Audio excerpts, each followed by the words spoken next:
This news is sponsored by St. Joseph Senior Secondary School, Panapur, Kariyat, Bangra, Muzaffarpur.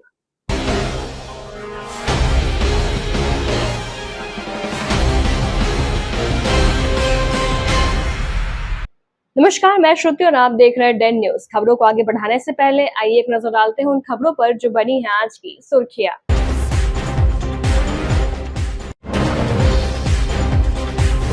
Muzaffarpur में car ने bike सवार 3 युवकों को उड़ाया, 2 की मौत, तीसरा गंभीर।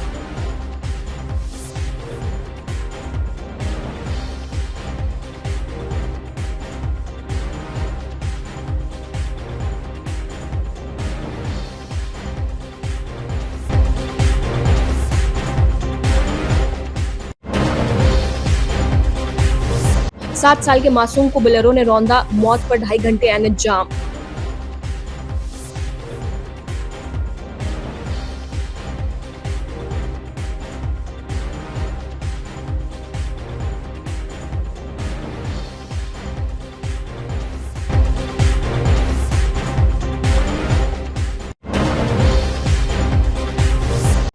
और एक्सीडेंट में युवक का पैर फ्रैक्चर हुआ तो प्लास्टर की जगह बांध दिया कुटगत्ता, सरकारी अस्पताल में बड़ी लापरवाही।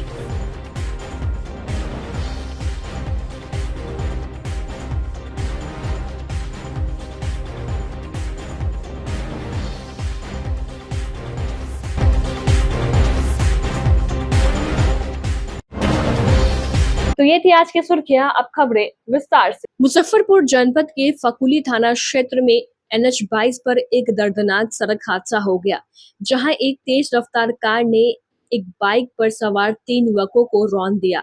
इस हादसे में 2 युवकों की दर्दनाक मौत हो गई, जबकि तीसरे युवक की हालत गंभीर बनी हुई है।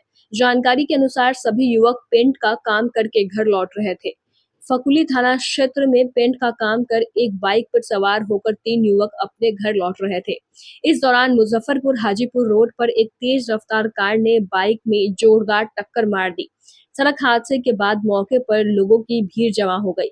सूचना पर पहुंची पुलिस ने तीनों को नजदीकी सामुदायिक स्वास्थ्य केंद्र CHC में भर्ती करवाया, जहां चिकित्सकों ने 2 को मृत घोषित कर दिया। वहीं तीसरे घायल युवक को बेहतर इलाज के लिए SKMCH रेफर कर दिया। मृतकों की पहचान कुढ़नी थाना क्षेत्र के बसौली गांव के 26 वर्षीय सूरज गिरी और 25 वर्षीय अबोध गिरी के रूप में हुई है। घायल युवक का नाम अनु कुमार है, जो बसौली का ही रहने वाला है। इस दर्दनाक घटना का CCTV फुटेज भी सामने आ गया है। इसको देखकर हर कोई सहम गया है। हादसे के बाद कार चालक भागने की कोशिश में पुल के डिवाइडर को भी क्षतिग्रस्त कर दिया। पुलिस ने घटनास्थल से प्राप्त नंबर प्लेट के आधार पर आरोपी चालक की पहचान करने की कोशिश कर रही है। घटना सर हम लोग को पता नहीं चला। उसके बाद हम लोग का घर पे फ़ोन किया, तो उसके बाद ये फ़ोन किया तो हम लोग कहे कि ठीक है सर, हम आ रहे हैं कुढ़नी थाने पे। उसके बाद फिर जब तक हम लोग पहुँचे उससे पहले एक डेट हो गया। फिर हमको पता चला कि नहीं, कुढ़नी थाना से कुढ़नी जो हॉस्पिटल वहाँ से रेफ़र कर दिया। तो वहाँ से फिर हम लोग भागल जब यहाँ आए मेडिकल में तो देख रहे हैं तो 2 आदमी डेट है, 1 आदमी बहुत इमरजेंसी में है। कैसे एक्सीडेंट हुआ है? हमको सर उतना वो कार से हुआ सर, जो ड्यूटी करके जा रहा था वो। ये कौन है जो बड़े हैं? ये भाई लगा, चचेरा भाई है। चचेरा भाई क्या हाँ, करते हैं? ये काम करते हैं पेंट में। पेंट क्या नाम है उनका? ये जो डेट किए हैं वो एक के सूरज कुमार गिरी, एक अरुद कुमार गिरी। कहाँ के रहने वाले? ये बसौली के नाम, बसौली का बसौली के। जी। कैसे से जा रहे थे? ये बाइक से जा रहे थे बाइक से जा रहे थे। जी। कार वाला धक्का मारा? कार वाला धक्का मार दिया। अभी क्या स्थिति है? अभी 2 स्पॉट खत्म हो गए और एक आदमी के अभी बहुत ज़्यादा मतलब परेशानी में वो जो रेफर कर गए, अब जा रहे हैं दूसरा हॉस्पिटल लेकर।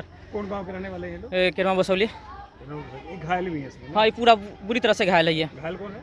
ये अनु कुमार। अच्छा हाँ, ये फकुली थाना अंतर्गत वो रजला चौक पे ये बेहद दर्दनाक घटना हुई है, जिसमें कि बसौली गांव के 3 लोग, सूरज गिरी, अरोध गिरी और अन्नू गिरी, ये लोग पेंटर का काम करते हैं और देर रात तक ये लोग अपना दैनिक मजदूरी करने के बाद से अपने गांव बसौली की ओर जा रहे थे। और जिससे ये घटना हुई है वो गाड़ी मुजफ्फरपुर से पटना की ओर जा रही थी और उसी में ये अचानक से लेन चेंज किए हैं ये लोग, चूँकि दूसरे एक 1 वे ट्रैफिक था और दूसरे लेन में ये कार्य किया जा रहा था, सड़क मरम्मती का कार्य हो रहा था। तो ये काफ़ी दर्दनाक घटना है, जिसमें कि सूरज गिरी और अरोध गिरी तो घटनास्थल पर ही उनकी मौत हो गई। एक अनुगिरी मौत, जीवन और मौत के बीच वो जूझ रहे हैं। सर गाड़ी की पहचान हो पाएगी सर? गाड़ी को रोक भी लिया गया। 112 की जो वहाँ टीम थी वो लोग आगे जा कर के उसको पकड़ लिए, लेकिन ड्राइवर उसमें से भागने में सफल रहा। सर नशे में गाड़ी चला रहा था? हाँ, ये तो ड्राइवर की गिरफ्तारी नहीं हो पाई इसलिए, लेकिन इस पर भी हम लोग अनुसंधान कर रहे हैं। मुजफ्फरपुर के सदर थाना क्षेत्र के मादापुर चौबे न्यू 4 लेन पर शुक्रवार की शाम बेकाबू बोलेरो ने सड़क पार कर रहे मासूम 7 वर्षीय मोहम्मद सागिर को ठोकर मार दिया। बच्चा 5 फुट ऊपर उछलकर एनएच पर दूसरी तरफ जाकर गिरा। गर्दन टूटने से उसकी मौके पर ही मौत हो गई। मृतक मोहम्मद सागिर मोहम्मद साबिर का इकलौता पुत्र था। वह तीसरी क्लास का छात्र था। उसका चाचा कादिर हुसैन बिहार पुलिस का जवान है। घटना के बाद जब स्थानीय लोग जुटने लगे तो चालक तेज रफ्तार से गाड़ी भगाते हुए वहां से फरार हो गया। सागिर की मौत के बाद परिजनों में चीख पुकार मच गई। घटना से आक्रोशित परिजनों व ग्रामीणों ने शव को एनएच पर रखकर जाम कर दिया। घटनास्थल पर अंडरपास बनाने व मृतक के परिजनों को 5 लाख रुपए मुआवजा दिलाने की मांग को लेकर हंगामा करने लगे। हादसे की सूचना मिलने के बाद थानेदार अश्मित कुमार पुलिस टीम के साथ मौके पर पहुंचे। आक्रोशित ग्रामीणों को समझाने का प्रयास किया। इस दौरान करीब 2.5 घंटे तक एनएच जाम रहा। एनएच के दोनों तरफ वाहनों की लंबी कतारें लग गई। स्थानीय जनप्रतिनिधियों की मदद से परिजनों को मुआवजा दिलवाने का आश्वासन दिया गया, तब जाकर जाम समाप्त हुआ। पुलिस ने शव को कब्जे में लेकर पोस्टमार्टम के लिए भेज दिया। स्थानीय लोगों ने बताया कि मोहम्मद सागिर घटना के समय घर से अपनी मां जुबैदा खातून के साथ सामान लेने के लिए निकला था। इसी बीच वो अंडा खाने की जिद करने लगा। मां कुछ दूर आगे बढ़ गई। सागिर अकेले एनएच पार करके दूसरी तरफ अंडे की दुकान पर जा रहा था। इसी बीच कांटे की ओर से तेज गति से आ रही अनियंत्रित सफेद रंग की लग्जरी कार ने उसको ठोकर मार दिया। घटनास्थल पर ही उसकी मौत हो गई। मां जुबैदा खातून बेटे के शव से लिपटकर बार-बार बेहोश हो रही थी। आक्रोशित लोगों का कहना है कि न्यू 4 लेन पर लगातार सड़क हादसा हो रहा है। कई लोगों की जान जा रही है, लेकिन ना तो जिला प्रशासन और ना ही एनएचआई गंभीर है।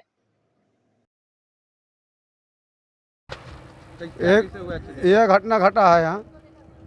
कैसे घटा है, क्या हुआ? एक बच्चा बगल का था, ये पर से ऊपर हो रहा था, उसी में माने कि उधर से एक स्कॉर्पियो आ गया, उसको रोक दिया। हाँ, और उसके बाद बाप मुझे कहने लगा, गाड़ी भाग गया। रोड पार करके कहाँ जा रहा था बच्चा? वही वो प्रोग्राम देखने जा रहा था, वो पार में प्रोग्राम था। कैसे का प्रोग्राम? ये बिलौकी का प्रोग्राम था, शादी का प्रोग्राम था। शादी का प्रोग्राम था, शादी के प्रोग्राम में वो जा रहा था, ये पर से वो पर हुआ, वैसा ही रोक दिया उसको। कहाँ यही का रहने वाला था? यहीं का रहने वाला है। बच्चा का नाम पता है? नहीं, नाम पता मेरे पास नहीं है। कौन जगह है जहाँ उसका? मैदापुर मीरू मियाँ का पोता है वो।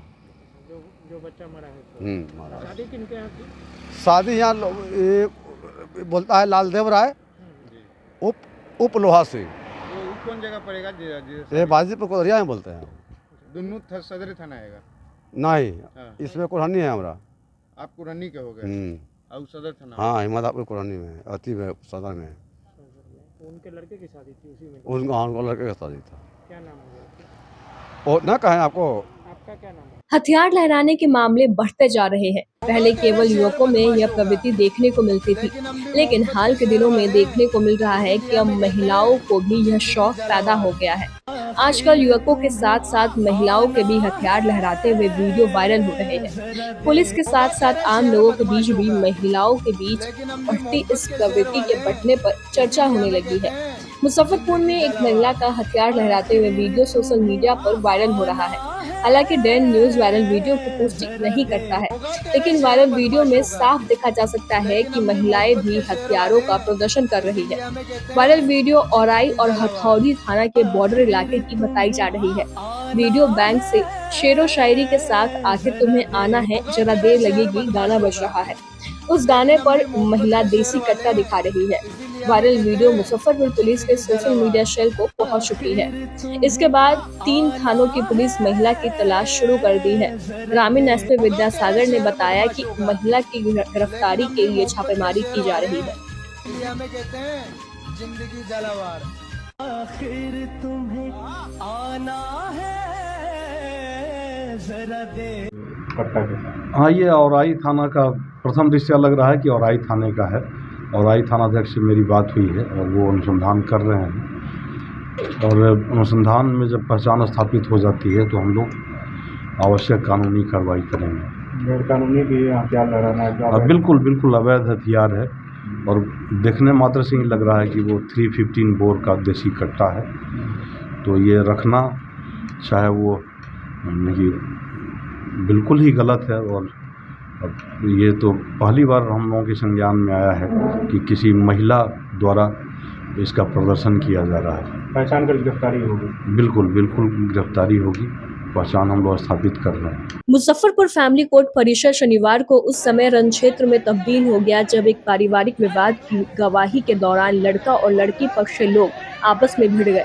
मामले ने देखते ही देखते तूल पकड़ लिया और दोनों ओर से जमकर मारपीट शुरू हो गई। घटना की सूचना मिलते ही कोर्ट हाजत की सुरक्षा में तैनात पुलिसकर्मी मौके पर पहुंचे और स्थिति को नियंत्रित किया। पुलिस ने दोनों पक्ष से 5 लोगों को हिरासत में लेकर नगर थाना को सौंप दिया। घटना के संबंध में अधिवक्ता सुबोध कुमार पांडे ने बताया कि यह विवाद अखिलेश कुमार कुशवाहा बनाम प्रियंका कुमारी के मामले से जुड़ा है। वर्ष 2023 में प्रियंका की शादी अखिलेश से हुई थी, लेकिन शादी को 1 वर्ष भी पूरा नहीं हुआ कि मई 2024 में प्रियंका ने अखिलेश के खिलाफ परिवाद दायर कर दिया। शनिवार को उसी मामले की गवाही चल रही थी, जिसके दौरान यह बवाल हुआ। इस दौरान कोर्ट परिसर में अफरा तफरी मच गई। पक्ष का जो है मेडिएशन में तारीख था, दोनों का जो है मामला का निष्पादन होने वाला था, जिसमें लड़का पक्ष और उसके माता पिता भाई लोग आए हुए था। अब इसको जो है तारीख का निपटारा करके ये लोग घर जा रहा था। लड़की पक्ष का लोग जो है घेर के उसके साथ मारपीट किया, बहुत बुरी तरह से मारा। ये मामला है आपको केस तो है सरैया थाना का, लेकिन ये लड़के वाले रहने वाले हैं परसौनीनाथ, राजेपुर थाना के रहने वाले हैं। क्या नाम हुआ लड़का का? लड़का का नाम हुआ अखिलेश कुमार कुशवाहा। बेहतरीन तरीके से फूटा जा रहा है।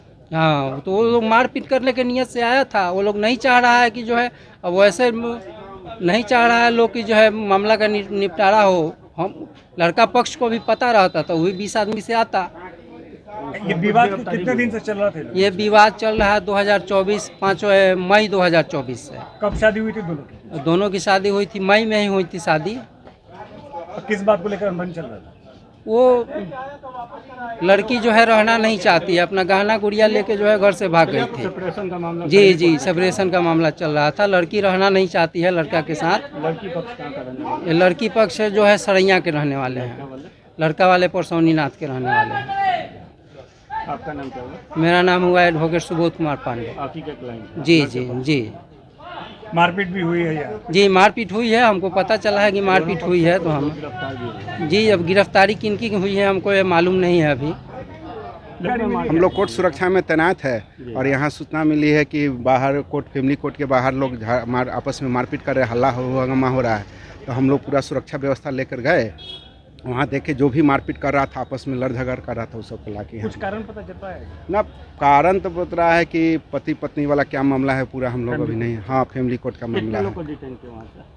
4 से 5 आदमी आया है पकड़ा के, दोनों पक्ष से आपस में मारपीट कर रहा था। हाँ, ध्यान, हाँ, माहौल शांत करने के लिए हम लोग शांति व्यवस्था के लिए कोर्ट सुरक्षा में तैनात है। तो कोर्ट सुरक्षा के जो काम है, लेकिन बगल में कोर्ट चल रहा है तो उसमें हल्ला उल्ला होगा। तो हम लोग को जो आगे अब नगर थाना को फोन किया गया है, वो लोग आते अपना ले जाएंगे वहाँ, जो इन लोग को आवेदन लिख के देना होगा देंगे आगे। मुजफ्फरपुर के प्राथमिक स्वास्थ्य केंद्र मुरौल में इलाज में लापरवाही का मामला सामने आया है। सड़क दुर्घटना में घायल एक युवक को प्राथमिक उपचार के नाम पर चिकित्सक ने उसके घायल पैर में प्लास्टर करने की जगह गत्ता काटे लपेटा और उसे श्री कृष्ण मेडिकल कॉलेज अस्पताल में रेफर कर दिया। घटना सकड़ा प्रखंड के मोहम्मदपुर गाँव की है। यहाँ के निवासी विनोद महतो सड़क हादसे में गंभीर रूप से घायल हो गए। परिजनों ने उन्हें फौरन मुरौल PHC लेकर पहुंचे। आरोप है कि वहां तैनात चिकित्सक ने गंभीर स्थिति में भी लापरवाही बरतते हुए सिर्फ गत्ता लपेटा और बिना प्लास्टर किए उन्हें SKMCH भेज दिया। SKMCH पहुंचने के बाद भी इलाज में ढिलाई बरती गई। जब इलाज की लापरवाही की शिकायत वरीय अधिकारी तक पहुंची तो स्वास्थ्य विभाग में हड़कंप मच गया। Civil surgeon doctor Ajay Kumar ने इसे गंभीर लापरवाही मानते हुए कहा कि ऐसी घटनाएं बर्दाश्त नहीं की जाएगी। इसके बारे में जानकारी मिली है और प्रभारी चिकित्सा पदाधिकारी से स्क्रूटनी की मांग की जा रही है और अगर इसमें जो है कहीं लापरवाही मिलती है तो उसके विरुद्ध कार्रवाई की जाएगी। उस चिकित्सक के विरुद्ध ऐसा क्यों किया गया है। कर्मी के द्वारा बताया गया था ये कहकर कि यहाँ पे सुविधाएं नहीं, इसी की भी जानकारी मांगी जा रही है कि सुविधा है कि नहीं है तो क्यों नहीं है, जबकि सारी दवाएं सारे उपकरण जो है बिहार सरकार द्वारा उपलब्ध कराए गए हैं, फिर भी इंडेंट जो है खुद CSC के द्वारा ही किया जाता है, तो क्यों नहीं इंडेंट की गई है, या अगर इंडेंट की गई है तो क्यों नहीं सेवा प्रदान की गई, इसके बारे में मांगी जा रही है। मुजफ्फरपुर में शनिवार को संयुक्त मोर्चा नगर निगम कर्मचारी संघ की कार्य समिति की महत्वपूर्ण बैठक नगर निगम परिसर में संपन्न हुई। बैठक में आगामी रणनीति पर विस्तृत चर्चा हुई और सर्वसम्मति से निर्णय लिया गया कि आगामी 2 जून को नगर निगम के समक्ष 1 दिवसीय धरना प्रदर्शन आयोजित किया जाएगा। इसके बाद 3 जून से कर्मचारी अनिश्चितकालीन हड़ताल शुरू करेंगे। संघ के संयोजक अशोक राय ने कहा कि कर्मचारी लंबे समय से फैमिली पेंशन और वेतन वृद्धि की रकम जोड़कर देने की मांग कर रहे हैं। उन्होंने आरोप लगाया कि नगर निगम उनकी मांग को लगातार अनसुना करता रहा है। आंदोलन की घोषणा पर कर्मचारियों को केवल आश्वासन और लॉलीपॉप देकर टाला जाता है। अशोक राय ने चेतावनी दी कि अब कर्मचारी आर पार की लड़ाई के मूड में हैं। उन्होंने स्पष्ट किया कि जब तक फैमिली पेंशन और जनवरी 2025 से बढ़ा हुआ वेतन लागू नहीं किया जाता है, तब तक आंदोलन जारी रहेगा। कर्मचारियों ने प्रशासन से मांगों को गंभीरता से लेने और त्वरित कार्रवाई की अपील की है, ताकि हड़ताल की स्थिति टाली जा सके। इस 5 को हम लोग बैठक किए थे, जिसमें हम कहे थे कि कल मेरा रणनीति तय होगा कि आगे का कार्यक्रम क्या है। तो आज मेरा रणनीति तय हुआ है। हमारे कैबिनेट के सारे आदमी थे। हम लोग 2 तारीख को नगर निगम में धारणा कार्यक्रम करेंगे और 3 तारीख से अनिश्चितकालीन हड़ताल करेंगे, क्योंकि हम लोगों के मांग पर कल भी इतना बड़ा कार्यक्रम हुआ और नगर आयुक्त कुछ नहीं कार्रवाई किए। इसके एवज में हम लोग कार्यक्रम तय कर लिए हैं, क्योंकि हमारा फैमिली पेंशन का भुगतान जल्द से जल्द हो, 50 रुपया मजदूर का बढ़ा हुआ वो जल्द से जल्द भुगतान हो, हमारे 7वां वेतनमान का भुगतान हो। यही मेरा डिमांड है, जिसको लेकर के 20 दिन का हम समय दिया था प्रशासन को, लेकिन प्रशासन ने 20 दिन में कुछ नहीं किया और स्टैंडिंग बोर्ड को भी ये कुछ नहीं समझे। स्टैंडिंग से पास हो चुका है मजदूर का पैसा, फैमिली पेंशन जो है सो कि एसी से पास हो चुका है स्टैंडिंग से, फिर भी किसी का भुगतान नहीं हुआ। सब 70-75 वर्ष की महिला मौत के कगार पर है, भुखमरी में है, सब दवा पर जिंदा है, उसका आधा पैसा दवा में चला जाता है। और फिर भी नगर आयुक्त का क्या संवेदनशीलता है, क्या सहानुभूति है कि उस सबको भुगतान नहीं कर रहे हैं, तरह तरह का टाल मटोल कर रहे हैं। आज ये करके लाओ, अब रातें को निकाल दिए हैं कि शपथ पत्र दो। अरे शपथ पत्र हम क्यों देंगे, जब मेरा कहने का मतलब कि कटौती हुआ था तो क्या सरकार ने आदेश आपको दिया था, आप अपने मन से काट दिया था, तो हम शपथ पत्र क्यों देंगे? क्योंकि शपथ पत्र सरकार जो आदेश निकालेगी कि हमारा ये नाजायज़ है, तो सरकार वहीं से पूरे बिहार के लिए निकालेगी और मेरा कटौती हो जाएगा। हम शपथ पत्र देने वाले नहीं हैं। और अब टाल मटोल सब 2 तारीख के बाद आपको लग जाएगा कि निगम प्रशासन के रवैया के खिलाफ शहर में जुलूस, जितने माननीय हैं उनके यहाँ अपना घूम घूम कर अपने दर्द को बताने का काम हम लोग करेंगे कि हमारे साथ क्या हो रहा है। सरकार कहती है कि सुशासन का सरकार, सुशासन में ये क्या हो रहा है कि वृद्ध महिला मर रहा है। एक आम विधवा को 400 रुपया पेंशन या 500 रुपया पेंशन प्रति महीना दिया जाता है, और ये जिसका हक है, जिसका पति ने 40 साल यहाँ सेवा करने का काम किया और उसके पत्नी को आज रोड पर भीख मांगने की नौबत आ गई है, तो इसके एवज में अब ये बर्दाश्त के बाहर है। कल आप तो कल आए थे मीडिया बंधु, आप देखा कि कर्मचारी में किस तरह का आक्रोश है। 50 रुपया नहीं मिलने के कारण, फैमिली पेंशन नहीं मिलने के कारण, 7वां वेतनमान नहीं मिलने के कारण, तो मजबूर होकर कर्मचारी लड़ाई नहीं खोजता है, कर्मचारी हड़ताल नहीं खोजता है।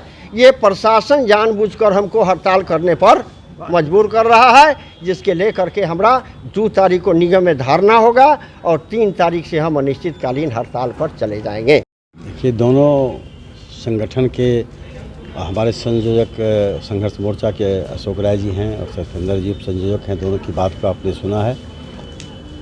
यह लगातार 4-5 महीना से बहुत विकट समस्या चल रहा है जी साहब। जो लोग विधवा पारिवारिक पेंशन भुगतान कर दिया जाए, आनाकानी चल रहा है। और आज नया फरमान जारी हुआ जो नहीं शपथ पत्र कर्मचारी दे दिया। शपथ पत्र 80 साल 85 साल का है, चलने के लायक नहीं, कैसे आकर देगा। हमने कहा कि साहब आप इसकी चिट्ठी को आप खुद निकाल दीजिए कि सरकार जो आदेश होगा पूरे बिहार के लिए होगा, मान्य होगा। इस पर नगर आयुक्त अभी पता चला नगर आयुक्त मुख्यालय से बाहर हैं, किससे बात करें, बात नहीं हो रही। इनको मालूम था कल के पेपर के माध्यम से कि हमारे नगर निगम इतना विकराल रूप धारण कर लिया है, उस जाने से पहले उचित नहीं समझे जे हमसे बात कर लेते, हमारे संयोजक से बात कर लेते। यह भी एक प्रॉब्लम खड़ा है। 50 रुपया के लिए है, पटना में भुगतान हुआ है, कटिहार में भुगतान हुआ है, इसी नगर निगम में बरसा सिंह में भुगतान हुआ है। अभी हमको मालूम हुआ है जो सरकार से मार्गदर्शन मांग रहे हैं, तो अनेक प्रकार का टाल मटोली और इसी नगर निगम में और कानून की बात के नहीं मांग रहे हैं, तो विकट समस्या खड़ी है। हम प्रयास किया भी जय नगर आयुक्त साहब से फ़ोन से बात करें, बात हमारी नहीं हो पा रही है। अगर नहीं होंगे तो संगठन ने, मजदूरों ने कल जो निर्णय लिया है, आम सभा सर्वमान्य है। यह 1900 कर्मचारियों का जो आम सभा का निर्णय होगा उससे हट के कोई नहीं जा सकता है। मजदूरों का सिपाही के रूप में हम लोग काम करते हैं। अगर ये 2 तारीख से रखें तो हम पूरे राज्य की ओर से, पूरे प्रदेश के कर्मचारी और संगठन की ओर से हम इनका साथ देंगे। मनरेगा में 100 दिन काम, जॉब कार्ड व लंबित भुगतान की मांगों को लेकर मनरेगा कर्मियों ने मनरेगा वाच के बैनर तले शनिवार से मुजफ्फरपुर के समाहरणालय परिसर में अनिश्चितकालीन धरना की शुरुआत की। उन लोगों का कहना है कि जब तक उनकी मांग पूरी नहीं होगी, उनका धरना समाप्त नहीं होगा। धरना का नेतृत्व कर रहे मनरेगा आवास के संयोजक संजय कुमार साहनी ने बताया कि जिले के कुधन्नी, सकरा, मुरौल, मुशहरी, गायघाट और राय सहित विभिन्न प्रखंडों के मनरेगा मजदूर लंबे समय से काम, बकाया भुगतान और जॉब कार्ड की मांग कर रहे हैं। इन मांगों को लेकर मनरेगा वाच ने 17 मई 2025 से समाहरणालय के समक्ष अनिश्चितकालीन धरना शुरू किया था। वरीय अधिकारियों के 4 दिन के आश्वासन पर धरना स्थगित किया गया, लेकिन मजदूरों को काम नहीं मिला और भ्रष्टाचार व ठेकेदारी की शिकायतें बढ़ी। मानसून नजदीक होने के बावजूद कई पंचायतों में काम नहीं दिया गया। कुछ पंचायतों में आधे अधूरे मजदूरों को काम दिया गया, लेकिन उनकी हाजिरी समय से नहीं लगी। उप विकास आयुक्त कार्यालय और व्हाट्सएप ग्रुप में साझा मजदूरों की सूची को भी काम नहीं मिली। इसी के परिणाम स्वरूप मजदूरों ने आज से अनिश्चितकालीन धरना की शुरुआत की है, जो मांग पूरी होने तक जारी रहेगी।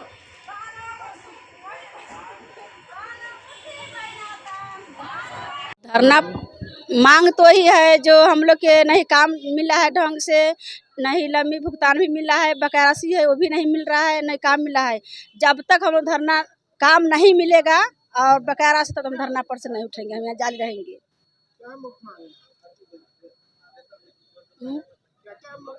मांग है जैसे मनरेगा में काम चाहिए, लंबी भुगतान भी चाहिए, जिसका जो जॉब कार्ड है डिलेट है वो हमको बनना चाहिए, और जो जिसका जो काम नहीं मिल रहा है वो भी मिलना चाहिए। न काम मिलता है, न लंबी भुगतान भी मिलता है, कम माल पैसा भी वो नहीं देता है। अति 100 दिन काम है वो भी नहीं काम ढंग से मिलता है हम लोग के। हमारा काम चाहिए, लंबी भुगतान भी चाहिए। बिहारी जब बोलता है कि 250 का रोज है तो भी हमको मिलता है 200 रुपया मिलता है, खाता पता है 200 रुपया का रोज नहीं चाहिए, हमारा चाहिए। इससे हमारा मांग है वो मांग हमको पूरा होना चाहिए, न तो हम लोग धरने पर रहेंगे, नहीं हटेंगे। किसी को पैसा लगता है तो किसी को लगता है, किसी को नहीं लगता है। तो हमको सके लंबी भुगतान चाहिए, हमको 100 दिन के काम नरेगा ने चाहिए। अति डीएम साहब घुसखोरी बंद कीजिए, घुसखोरी हमको सके नहीं चाहिए। डीएम साहब तक कुर्सी कर बैठा हुआ है और गरीब लोग तो वो माटी खनता है तो वो पैसा के 10 दिन के लगता है, काहे लगता है, तो उसको कहिए करेला।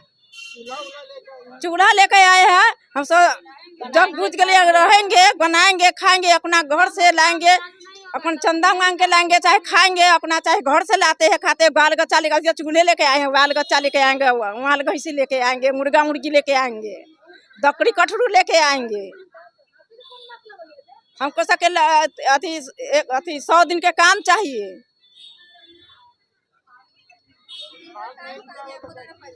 मांग नहीं पूरा है ताले धरना नहीं तोड़ेंगे, जाले दे देंगे नहीं हमको मांग ताले नहीं।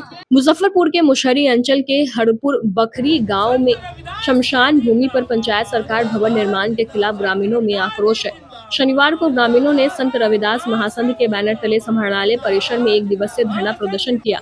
मौके पर संत रविदास महासंघ के अध्यक्ष जयमंगल राम ने कहा कि हरपुर बखरी स्थित शमशान भूमि पर विगत 80 वर्षों से 12-13 गाँव के लोग दाह संस्कार करते आ रहे हैं।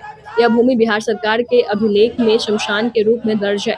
इसके बावजूद 22 मई से अंचलाधिकारी मुशर्रफ द्वारा इस भूमि पर जबरन पंचायत सरकार भवन का निर्माण शुरू कराया जा रहा है।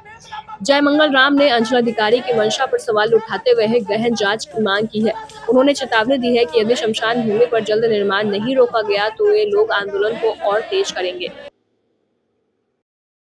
महासंघ के बैनर तले एक दिवसीय धरना प्रदर्शन किए हैं, जो अब्दुल नगर माधोपुर पंचायत अंतर्गत हरपुर बखरी वार्ड नंबर 2 में बरसों से हम लोग का जन्मों से पहले से वहाँ श्मशान घाट है, लेकिन वहाँ जबरन प्रशासन द्वारा प्रशासनिक भवन बना रहे हैं ताकि एक बगल मुर्दा जलेंगे, एक बगल प्रशासनिक भवन बन करके वहाँ प्रशासन के लोग काम करेंगे।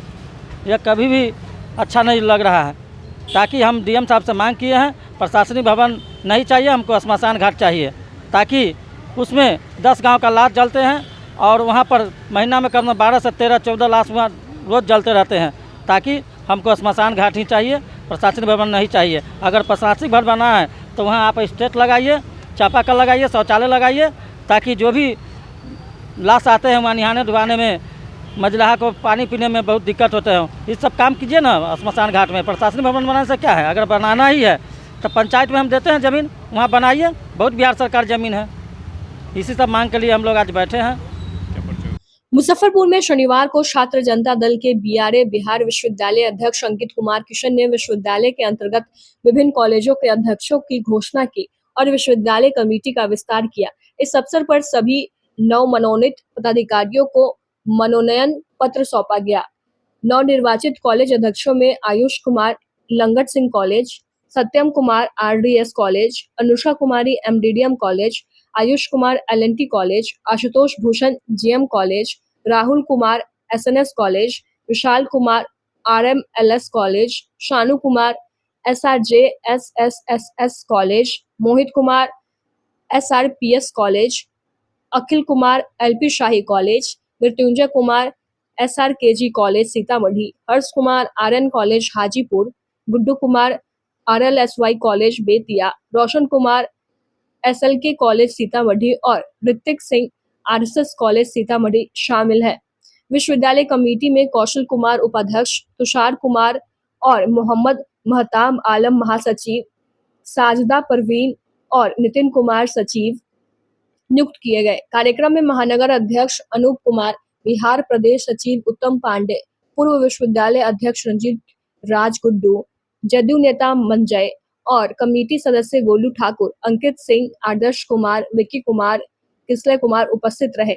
मौके पर अंकित कुमार किशन ने कहा कि नई कमेटी के साथ छात्र हितों के लिए कॉलेज और विश्वविद्यालय स्तर पर समस्याओं के समाधान और पार्टी को मजबूती प्रदान करने के लिए कार्य किया जाएगा। महानगर अध्यक्ष और विश्वविद्यालय अध्यक्ष ने सभी नवमनोनीत पदाधिकारियों को शुभकामनाएं देते हुए संगठन को गतिशील बनाने की सक्रिय भूमिका निभाने की अपील की। आज का बैठक जो था सो मतलब जो कॉलेज अध्यक्ष का मनोनयन था उसको लेकर था, और जो पूर्व में विश्वविद्यालय कमेटी का जो का गठन हुआ था उसका कुछ विस्तार करना था। कुछ नया साथी मतलब जुड़ना चाह रहे थे तो उनको विश्वविद्यालय कमेटी में जगह दी गई है और कॉलेज अध्यक्षों का मनोनयन था। और जहाँ तक बात करें तो मुजफ्फरपुर के लगभग सभी कॉलेज का मनोनयन हुआ है, और जैसे कि बेतिया हो गया, पूर्वी चंपारण, पश्चिमी चंपारण, वैशाली हो गए, वो जो 6 जिला में विश्वविद्यालय जो फैला हुआ है उस तमाम 6 जिले के कॉलेज अध्यक्ष का भी कुछ कॉलेज का नाम घोषणा हुआ है और कुछ कॉलेज के अध्यक्ष का भी घोषणा होना बाकी है। जो इसके बाद जब कमेटी विस्तार, जब कॉलेज अध्यक्षों का कमेटी विस्तार होगा उसमें फिर घोषणा कर दी जाएगी। बिहार विश्वविद्यालय के अध्यक्ष अंकित कुमार जी के द्वारा मुजफ्फरपुर के विभिन्न कॉलेजों के अध्यक्ष का मनोनयन किया गया है और एक विश्वविद्यालय कमेटी की भी घोषणा हुई है। कमेटी पूर्व में भी घोषित हो चुकी हुई थी, लेकिन कुछ नए साथियों को जोड़ने का काम किए हैं और हमारे लिए गर्व का विषय है कि मुजफ्फरपुर ज़िले के जितने भी मुजफ्फरपुर, वैशाली, सीतामढ़ी तमाम कॉलेजों में आज जनता दल छात्र जदयू के अध्यक्ष मनोनीत हो चुके हुए हैं। और आप सुन भी रहे थे यहाँ हमारे और अध्यक्ष जी के इन बातों में कि अगले 15 दिन में हर कॉलेज की कमेटी बन जाएगी। और इसी के साथ हम इन सबों को शुभकामना दिए हैं कि आप छात्र जनता दल में जुड़े हैं और ऐसे आप दल में जुड़े हैं कि आप गर्व से कह सकते हैं अपने नेता का नाम लेकर के कि हम माननीय मुख्यमंत्री जी के, श्री नीतीश कुमार जी के हम लोग सिपाही हैं। और ये गर्व की बात है, हमें तो बहुत गर्व महसूस होता है कि इस देश में उन्होंने जो एक लकीर खींचा है उस लकीर का कोई तोड़ नहीं है। इस देश के राजनीति में कहिए, विकास में कहिए, बल्कि मैं तो यहाँ तक कहता हूँ कि आधुनिक बिहार के विश्वकर्मा के रूप में मैं आदरणीय नीतीश कुमार जी को देखता हूँ। इसी क्रम में आज बिहार विश्वविद्यालय के गेस्ट हाउस में कमेटी विस्तार की गई है। मैं सारे अध्यक्षों को पुनः Muzaffarpur institute of technology MIT में 2 दिवसीय international conference on mechanical and industrial technologies विषय पर आयोजित कार्यक्रम का बिहार सरकार के सूचना प्रौद्योगिकी मंत्री कृष्ण कुमार मंटू ने दीप प्रज्वलित कर उद्घाटन किया। यह अंतर्राष्ट्रीय सम्मेलन भारतीय तकनीकी शिक्षा परिषद और दरभंगा कॉलेज ऑफ इंजीनियरिंग के सहयोग से आयोजित किया गया है, जिसमें काफी संख्या में देश प्रदेश के वैज्ञानिक और शिक्षाविद शामिल हुए। इस अवसर पर सूचना प्रौद्योगिकी मंत्री कृष्ण कुमार मंटू ने बताया कि तकनीक से तरक्की की दिशा में बिहार को विकसित करने की दिशा में कार्य किया जा रहा है। सभी विधानसभा में ई-लाइब्रेरी की स्थापना की जा रही है। नए स्टार्टअप के लिए उद्यमियों के साथ सरकार और विभाग कदम से कदम मिलाकर खड़ा है। इंजीनियरिंग कॉलेज के छात्र आगे जाकर पहले आओ पहले पाओ का लाभ उठाए। वहीं MIT इंजीनियरिंग कॉलेज के प्रिंसिपल डॉक्टर मिथिलेश कुमार झा ने कहा कि इस प्रकार का अंतर्राष्ट्रीय कॉन्फ्रेंस MIT इंजीनियरिंग कॉलेज में पहली बार हो रहा है। डेलीगेट्स द्वारा जमा कराए गए रिसर्च पेपर से इंजीनियरिंग के छात्रों को नई नई चीजों को समझने का मौका मिलेगा। तकनीक से तरक्की की तरफ बिहार कैसे बढ़े और देश और दुनिया से हम कदम मिलाकर चले, इस तरह के आयोजन होने से हम उसका लाभ हमारे छात्र, हमारे नौजवान ले सकते हैं। इसके लिए आयोजन से जुड़े सभी सदस्यों को, इंजीनियरिंग कॉलेज के सभी लोगों को हम बधाई देना चाहेंगे। प्रिंसिपल साहब से सभी जो भी इसमें जुड़े हुए हैं सभी को धन्यवाद देना चाहेंगे कि आपने नई नई तकनीक के बारे में एक कॉन्फ्रेंस किया कि हमारे देश विदेश से बच्चे उसका शिक्षा का लाभ ले सके और आगे बढ़ सके और विकसित बिहार और विकसित भारत की परिकल्पना जो हमारे प्रधानमंत्री जी देखे हैं, हमारे मुख्यमंत्री देखें, इसमें साकार करने में हम सबका क्या योगदान है। मंत्री जी, आप IT मिनिस्टर हैं बिहार में, जैसा कि आपको जानकारी हुई है इस MIT में ही इंफॉर्मेशन टेक्नोलॉजी में BTech है, तो क्या इस तरह के हम लोग बिहार में बढ़ाने का काम करेंगे, निश्चित करेंगे। इस बात को अपने नेतृत्व रखने का काम करेंगे और विभाग में संज्ञान में लेकर हम लोग उसे पूरा करने का काम करेंगे। आगे की क्या कुछ कार्य योजना है जो अपने क्षेत्र में अभी तो हम लोग ई-लाइब्रेरी हर क्षेत्र में ला रहे हैं और उद्योग नीति के तहत उद्योगपतियों को ला रहे हैं। हमारे इस तरह उद्योग लड़के जो बच्चे हमारे पढ़ के निकले तो उन्हें रोजगार मिल सके और ऐसी पढ़ाई हो जिस तरह का रोजगार लग रहे हैं और ऐसा रोजगार लगे जिस तरह की हमारी पढ़ाई हो रही है। इन दोनों कोलैबोरेशन के लिए हम लोग मीटिंग लगातार कर रहे हैं और इस तरह उद्योग के साथ साथ इंजीनियरिंग को भी आगे बढ़ाएं, ऐसे हम लोग का प्रयास है। आपने फ्री वाईफाई की भी बात की, इंजीनियरिंग कॉलेजों में इस तरह की सुविधाएं देने पर इंजीनियरिंग कॉलेज में है, सभी में है और जो इंजीनियरिंग कॉलेज नहीं है, जहाँ जिस भी कॉलेज में नहीं होगी बिहार किसी भी कॉलेज में हमें सूचना मिलेगी, ऐसे हम अपने स्तर से सूचना एकत्रित कर रहे हैं। सभी कॉलेजों में फ्री वाईफाई सुविधा हम देने का काम करेंगे और हर विधानसभा में एक ई-लाइब्रेरी के हमारे बच्चे बच्चियाँ पढ़ लिख कर देश दुनिया में आगे बढ़ सके, ऐसा हम लोग वाईफाई के साथ वहाँ भी देंगे। इंटरनेशनल कॉन्फ्रेंस हो रहा है, क्या जानकारी कुछ बताएंगे? हाँ, ये first international conference on mechanical and industrial engineering का आयोजन हम लोग यहाँ पे कर रहे हैं और इसमें जो है 270 पार्टिसिपेंट्स जो है जो पेपर है डेली मतलब वो प्रेजेंट होगा और इसमें काफ़ी फॉरेन से भी जो है काफ़ी एक्सपर्ट्स हैं जो कि एज ए की नोट स्पीकर वो जुड़ेंगे ऑनलाइन और इसमें पूरे देश से जो है मतलब जैसे IIT मंडी, IIT रुड़की है आपका या NIT Raipur, NIT Mizoram, lovely professional university Punjab और कम से कम यहाँ पे मतलब 12-15 जो है स्टेट से डेलीगेट्स आए हैं। तो फर्स्ट टाइम बिहार में किसी स्टेट गवर्नमेंट के इंजीनियरिंग कॉलेज में इस तरह का आयोजन हो रहा है। इस तरह के आयोजन से कितना फायदा है छात्रों को, संस्था को? जब वो डेलीगेट पेपर प्रेजेंट करते हैं तो उसमें उनके जो रिसर्च फाइंडिंग्स होते हैं, नई नई जो रिसर्च आजकल चीज़ें हो रही है वो वहाँ पे वो शेयर करते हैं बच्चों को और बच्चों को पता चलता है कि अच्छा ये सब भी रिसर्च है और जो हमारे BTech के बच्चे हैं, MTech के बच्चे हैं जो सब उसको सुनेंगे उनसे फ़ायदा होगा। वो अपना आगे कैरियर में उन सब चीज़ों को के बेसिस पे वो डिसाइड करेंगे कि हमको किस लाइन में जाना है। जो पूरे वर्ल्ड में जो लेटेस्ट टेक्नोलॉजी की बात हो रही है कि क्या क्या नए टेक्नोलॉजी आ गए मैकेनिकल में, इंडस्ट्रियल में, वो तभी पता चलेगा ना जब सारे विश्व के लोग जो है जो एक्सपर्ट्स हैं वो अपना शेयर करेंगे अपने जो एक्सपीरियंसेस को। शनिवार को टैक्स बार एसोसिएशन के आम सभा अधिवक्ता प्रदीप कुमार वर्मा की अध्यक्षता में मुजफ्फरपुर के वाणिज्य कार्यालय के अधिवक्ता कक्ष में बैठक हुई, जिसमें सत्र 2025-27 के लिए चुनाव कराने का निर्णय लिया गया। चुनाव कराने के लिए संजय कुमार को निर्वाचन पदाधिकारी नियुक्त किया गया। चुनाव में सहयोग के लिए सरवर अली व रोहित पोदार को सहायक पदाधिकारी नियुक्त किया गया। बैठक में जिला बार एसोसिएशन के नव निर्वाचित अध्यक्ष राम बाबू ठाकुर, महासचिव श्री सचिदानंद सिंह, कोषाध्यक्ष सुधीर कुमार ओझा व वरीय कार्यकारिणी श्री रमेश केजरीवाल का अभिनंदन किया गया। इस बैठक में वरीय अधिवक्ता विश्वनाथ चौधरी, प्रमोद ओझा, अनीश कुमार, जितेंद्र राम, सुजीत कुमार वर्मा, सुनील कुमार, अनिल कुमार सिन्हा, कंचन कुमार, चंदन कुमार, राम बाबू, सुनील कुमार डालमिया, अवनी कुमार, नागेंद्र कुमार आदि शामिल रहे। आज की खबरों में बस इतना ही। कल फिर मिलेंगे कुछ नई खबरों के साथ। तब तक के लिए हमें दीजिए इजाजत। नमस्कार। Saint Joseph senior secondary school, Panapur, Kariyat, Bangra, Muzaffarpur, affiliated to CBSE 10+2. Co-education. The school maintains a very efficient team of teachers equipped with physics, chemistry, biology, maths and computer lab. Career-oriented classes through counseling from Standard 6. Skill development through yoga, dance and music. Route-wise vehicle facilities available. Separate hostel facilities for boys and girls. School is always ahead in participating cultural, literacy and other similar activities both at city and state level. Our result in boards, IIT, PMT show our effort. Registration for admission is going on. Registration forms available on Lenin Chowk and Jalan Chhapra also.